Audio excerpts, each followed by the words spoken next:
Hello friends, Miss Ella here again with a new Harmony at Home lesson.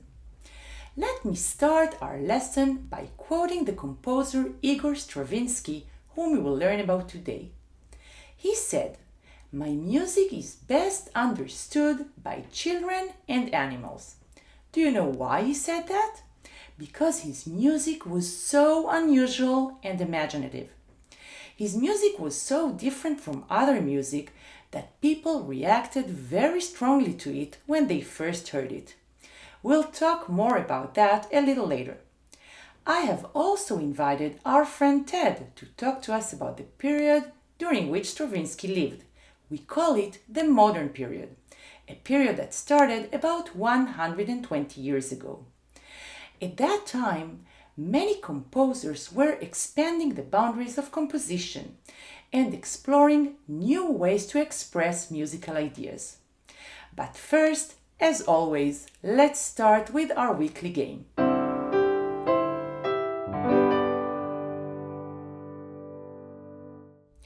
After working a lot on the notes and their pitches in our last few lessons, today I would like to go back to a rhythm game. It's a game I call the Forbidden Rhythm. Are you ready to learn a new game?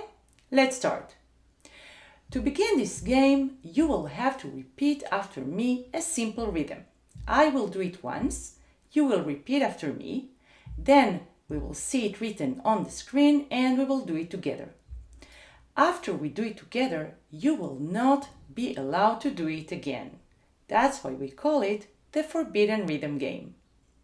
Once you memorize this rhythm, I will do a set of 4 different short rhythms that you will need to repeat after me. But pay attention.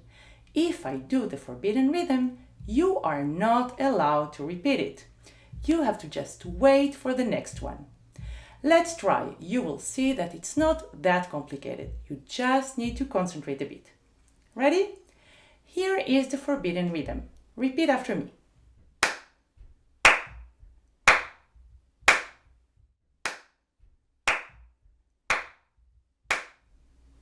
How do we write it down? That's easy. You know how to do that. Ta, ta, ta, ta.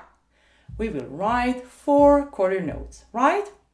So now you know the forbidden rhythm and we will keep it on the screen. It might help you for the game. Now I will do 4 different short rhythms and I will give you enough time to repeat those rhythms. But pay attention, one of those rhythms is the one you are not allowed to repeat, the forbidden one. Remember which one it is? Let's give it a try. Ready?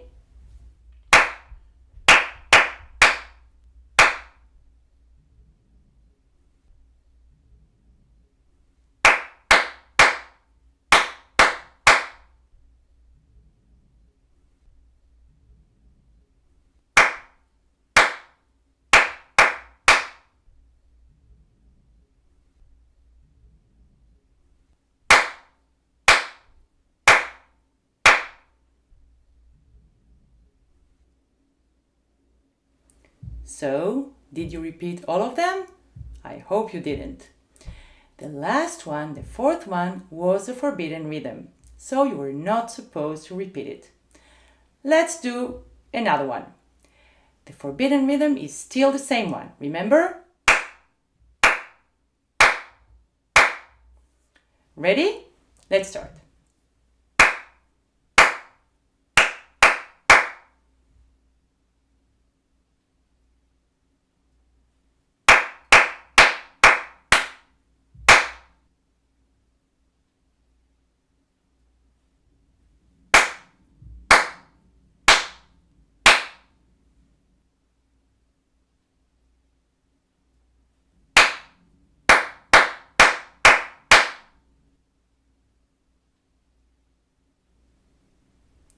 Which one didn't you repeat? I hope you heard that the 3rd rhythm was the forbidden one. Let's do another one, but this time let's change the forbidden rhythm. You know it too well now. So Repeat after me the new forbidden rhythm.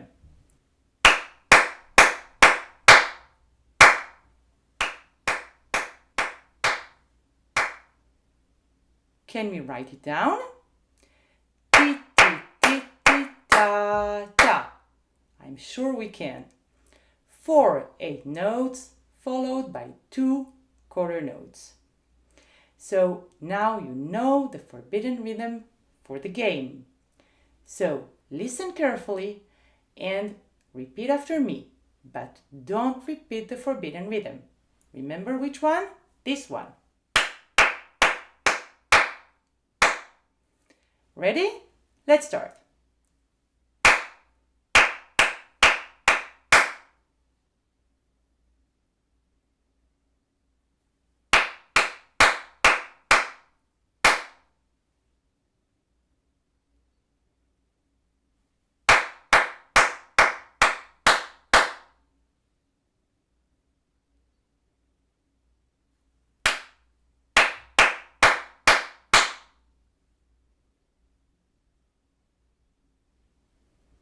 Which one didn't you clap?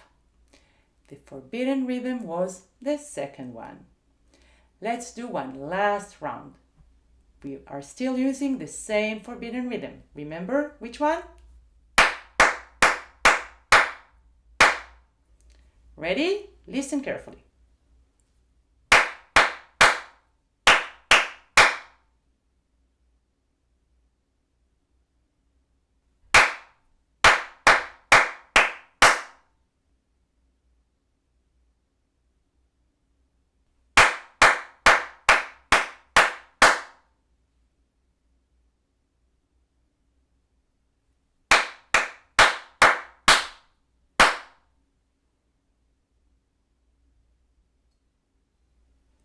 Did you repeat all of them?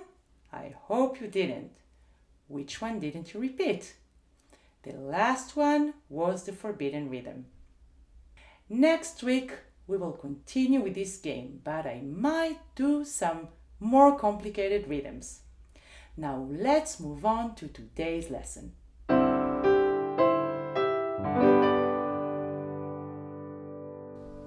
Our story today starts in Russia, where the composer Igor Stravinsky was born about 140 years ago.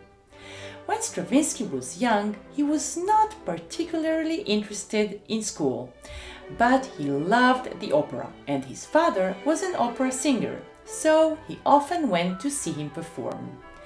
He loved to hang out at the theater and meet important singers and composers.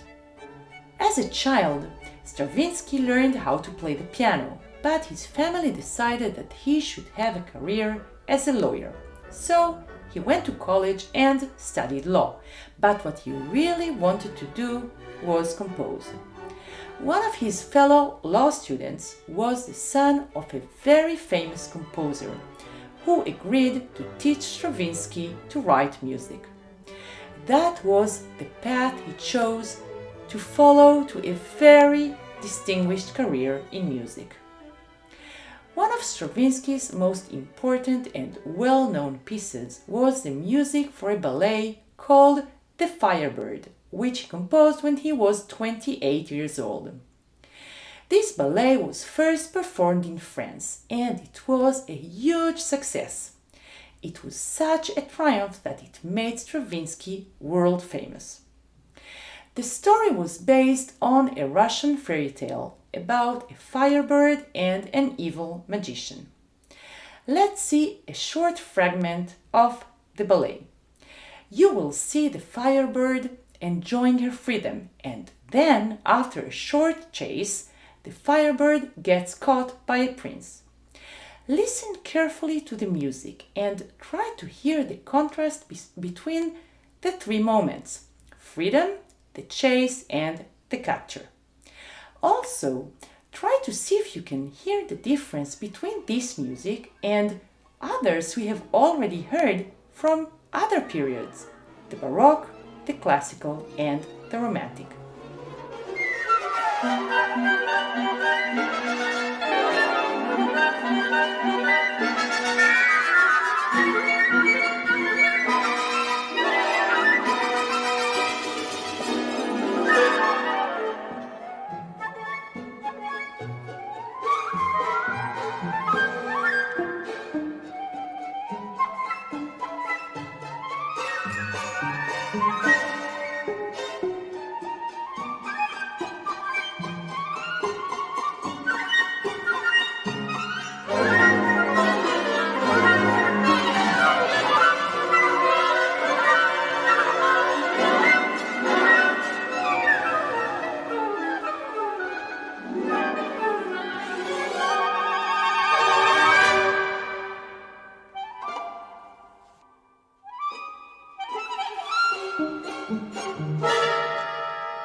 When Stravinsky wrote this music, it was very different from the music that others had composed before. It was completely new, creative, and unusual. Even though the ballet was a great success in France, not everyone enjoyed it. In Russia, for example, the reactions to the piece were mixed. Someone even said that Stravinsky had forgotten the importance of making music pleasant to listen to. But Stravinsky continued to compose and continued trying out new kinds of sounds, despite his critics. 2 years after his great success with The Firebird, he was asked to compose the music for a new ballet, The Rite of Spring, this time about a prehistoric life in ancient Russia. Stravinsky worked for 1 year and a half on the music and composed it for a huge orchestra of 100 musicians. This time, his music received even stronger reactions. Some people loved it, but others hated it, and in fact, in one theater, a fight broke out while the music was playing. People were shouting so loudly that no one could hear the music, and the police were called. Can you imagine that? What made people react like that to Stravinsky's music? Well, there were lots of new ideas in his music. Harsh chords, complicated rhythms, and intense dynamics. And people were not used to that at that time. Let's see a short fragment of this ballet. Listen carefully to the music and try to see if you can understand why the audiences were so upset when they first heard it.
The audience was shocked at the primitive kind of dancing, the irregular rhythms, the strange orchestral sounds, and the unusual chords. This music feels irregular. Why is that? To understand that, let's do an exercise. You can see on the screen 12 quarter notes. Let's clap them. That's easy, right? Here's the beat. Ready and.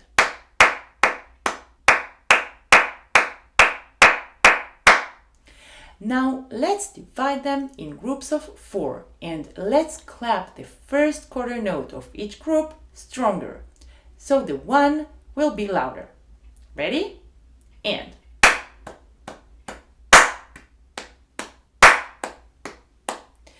Now let's organize these quarter notes differently in groups of 3. We will clap again and the first quarter note of each group will be clapped more loudly. But this time we have groups of 3, so it will sound a bit different. Ready? And.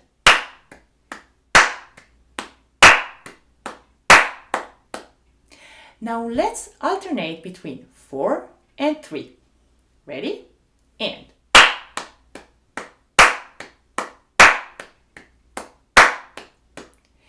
Did you feel the irregularity of the rhythm we were clapping? What we just did was the same thing Stravinsky did in his piece. He took a simple rhythm, but by adding what we call in music accents, he made his audience feel uncomfortable, as if the rhythm machine were broken. Here are the groups of quarter notes Stravinsky used for his rhythm, but of course he didn't put an accent on the first quarter note of each group. This would sound too steady, too even. Look at the accent Stravinsky added to this simple rhythm. Let's clap it together. Try to clap the quarter notes without accents softly, or as we say in music, piano, and the ones with accents, forte. Ready? 1, 2, ready, and.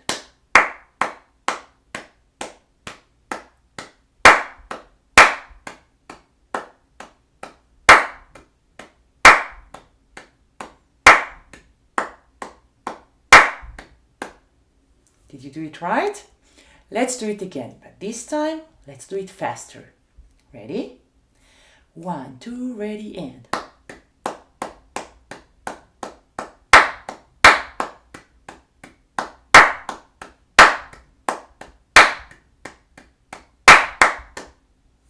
Good job!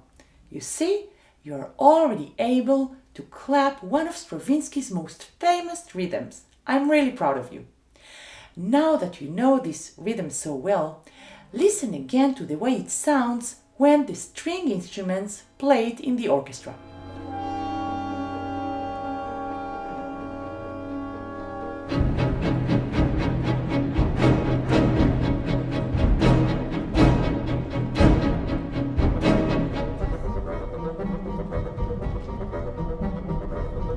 Stravinsky's bright harmony, his extreme dynamics, and his new exploration of rhythmic possibilities would bring classical music to a new era. But was it only Stravinsky who felt free to compose in a new way, or was this modern period a turning point in music history? Let's ask our friend Ted about it.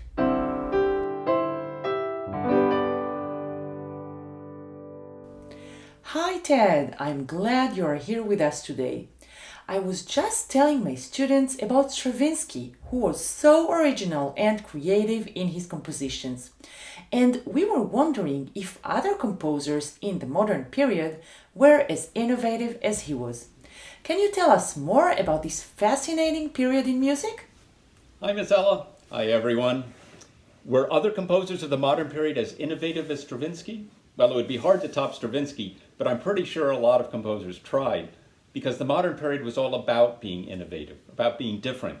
For the first time in music history, we have composers working at the same time who sound completely different from each other. Not just different personalities, different musical languages. Do you remember this music from the Baroque period by Bach?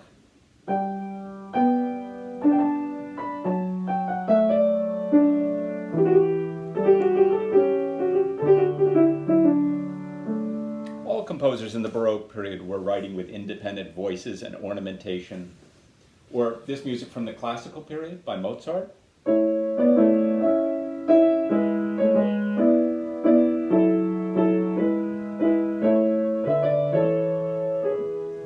most classical composers were using simple melodies, clear textures, balanced phrases, or this music from the Romantic period.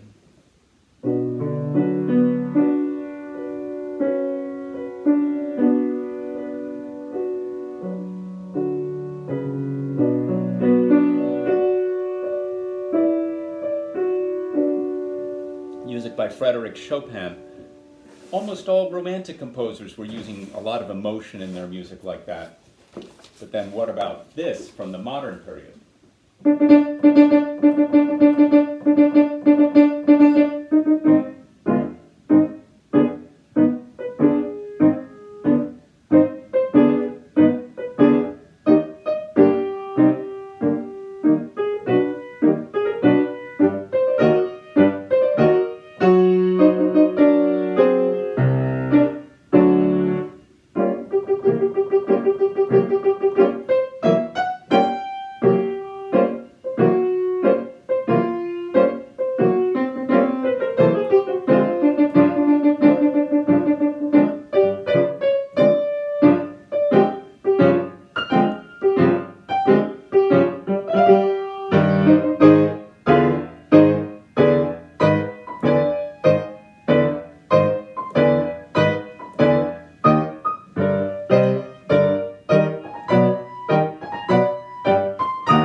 That's music by Sergei Prokofiev, another Russian composer like Stravinsky, working at the same time, but with a completely different musical language from what you heard earlier from The Firebird and The Rite of Spring. Let's check out some others who were composing music around the same time, the first half of the 20th century, each creating his or her own new musical language. The Hungarian composer Béla Bartók made his language out of the folk music of his native land.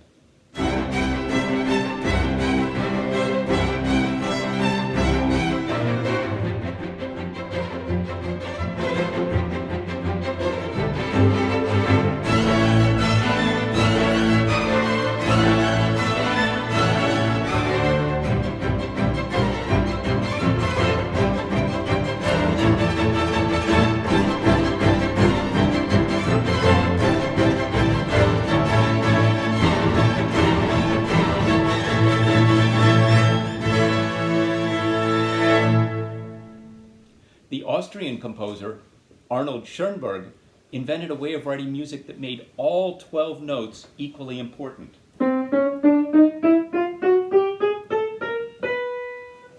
He did away with the idea of a tonic, that is, one main note that we always come home to in classical music.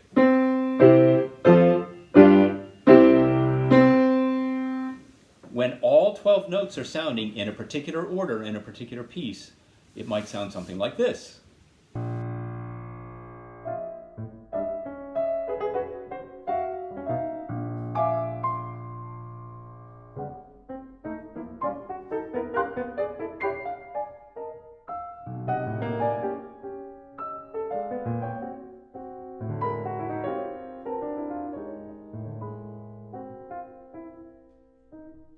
The French woman Germaine Taillefer created a musical language that sounds fun and fresh and somehow very old and very new at the same time.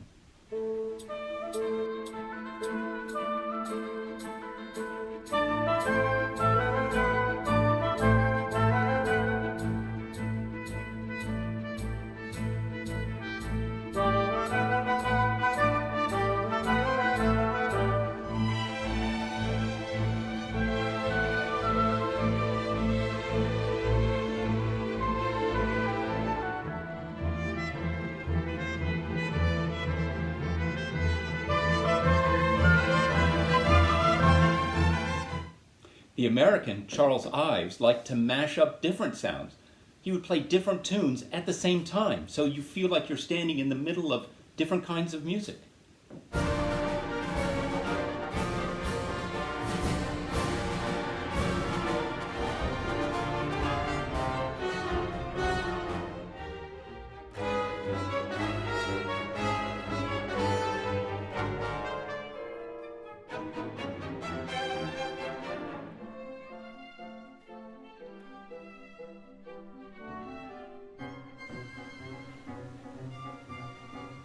and the French composer Olivier Messiaen made up his language out of bird songs.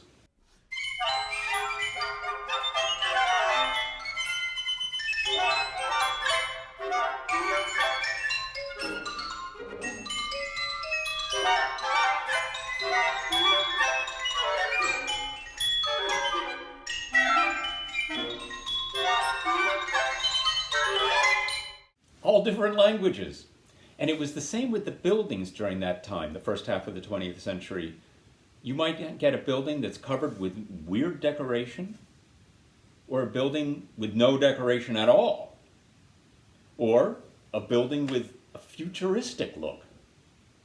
Even with all these differences, I think there are some traits in common among all the different kinds of modern music. For instance, they tend to change a lot. So in the music I played by Prokofiev,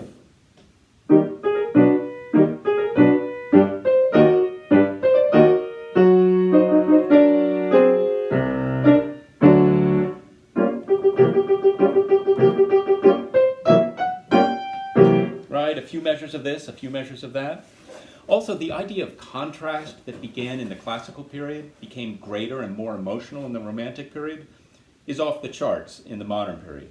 Modern composers might go for the most extreme high or low, the most extreme calm, or most extreme agitation.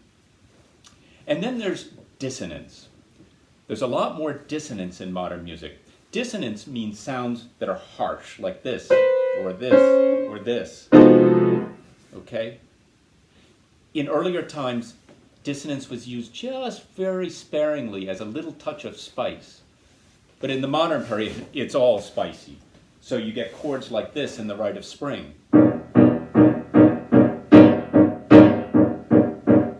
Right? Or chords like this in the Prokofiev. Different musical languages, but some things in common. And why so much dissonance in the modern period? Well, there was suddenly a lot more traffic, a lot more factories and mechanization, and really horrible conflicts all over the world. This was the sound that composers were hearing in the first half of the 20th century. Because many modern composers were creating musical languages of their own, some musicians and audiences felt left behind back when the music was new. But now, 100 years later, audiences and musicians love this music. Of course, there are still composers creating new sounds today. We call this the contemporary period, the period you live in. Today's music sounds like today. It may sound odd at first, but over time, I think it will come to be the music we love the best. Well, we've gotten to explore Baroque, classical, romantic, and now modern music together. It's been wonderful for me to share with you ideas about the music that matters so much to me. Stay well, keep listening, and keep playing. Thank you so much, Ted. The modern period was definitely an exceptional moment in music history. Stravinsky changed his style of composing many times during his life, and he lived in many different countries. He even lived here in New York at the end of his life. I encourage you to listen online to other musical pieces he composed. I'm sure you will notice the wide variety of styles he explored in his compositions. We learned today about Igor Stravinsky, one of the most influential and famous composers in the modern period. And we discovered his famous piece, The Rite of Spring, which involved many creative elements, including brilliant and original rhythms that influenced the musical ideas of other composers. I will see you next week for a new lesson about the last family of instruments in the orchestra, the percussion family. We will be joined by a very special guest who will show us lots of unusual percussion instruments. Until then, make it a musical week.